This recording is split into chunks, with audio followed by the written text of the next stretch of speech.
white people, I don't know why I feel the need to keep talking to you. I just want to call out the hypocrisy and the evil of it all and just continue to hope. I won't rely completely on you. Jordan Neely is the latest. He was sick. He was not a threat. He was subdued. Still not a threat. And Daniel Penny choked him out. We watched it on camera. Seems like I hit a nerve. White people on X are going crazy on this one. Must not like the message. Dear white people, Jamaal Bowman has a message for you. He posted it on X. It's got 7.2 million views. He says, Dear white people, I don't know why I feel the need to keep talking to you. Rude way to start a letter. I don't know why part of me still has hope for you and for us. Some of you are too far gone. By the way, if you're not familiar with who Jamaal Bowman is, he is a current congressman who lost his race. And so he's not going to be going back to Congress. And so he probably needs a new business, and maybe grifting against white people is one way to go. But he says some of us are too far gone, I guess. Maybe, but maybe enough of you aren't, and you will join us in fighting to end white supremacy. So there it is. There's the new grift. He's going to end white supremacy. Got it. Says, I just want to call out the hypocrisy and the evil of it all and just continue to hope. I won't rely completely on you because I know what's most important is to work with my community and other like-minded allies in the fight for justice. But I guess I'll just offer this to you white people. I am 48 years old, and I have seen countless incidents of brutal police violence and killings in my lifetime. The first black man I saw violently attacked on camera was Rodney King. Those officers were acquitted.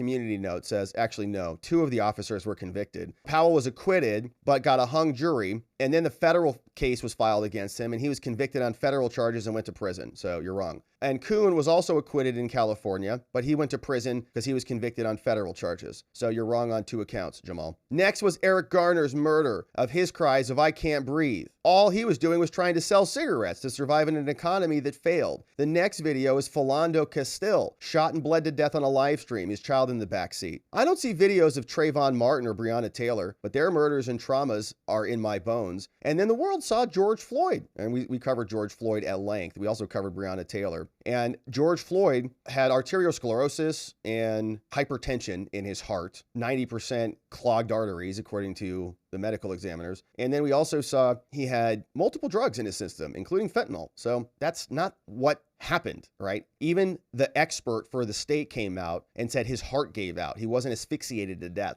His murderer knelt in his neck for 8 minutes. That's not what killed him. Jordan Neely is the latest. He was sick. He was not a threat. He was subdued. Still not a threat. And Daniel Penny choked him out. We watched it on camera. Now, I've left out another 100 cases, but the answer is never. How many times have you even heard about this? Never. What are you talking about? We've covered most of these. And whenever you feel discomfort from your whiteness, black people are harmed and killed. Okay. And there is never accountability or justice. This is the evil of white supremacy. It spans across geography. I wish I didn't have to live with this trauma deep in my bones. It's extraordinary. That is what I continue to lean on. Rest in peace, Jordan Neely. The justice system failed you. Kyle Rittenhouse and Daniel Penny are free. You're gone. We must still fight. Incredible post. So that's from a congressman, a sitting congressman, lecturing white people on, I guess, the justice system. So he says, seems like I hit a nerve. White people on X are going crazy on this one. Must not like the message. Must have been a lot of truth in what I posted. And so he's still kind of scrambling. He says, wow, this has been so triggering for so many of you. Do you realize you're actually proving my point? If you are that triggered by this, imagine how I must feel when black people are murdered consistently and there is no justice. Y'all can't handle a tweet. Fascinating. So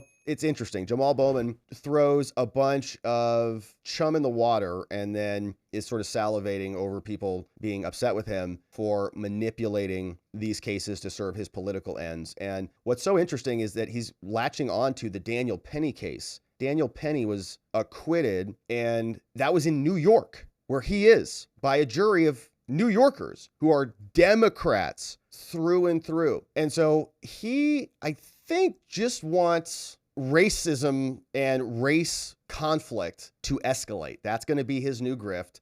And he is now full steam ahead on X. So we'll see how that works out for him.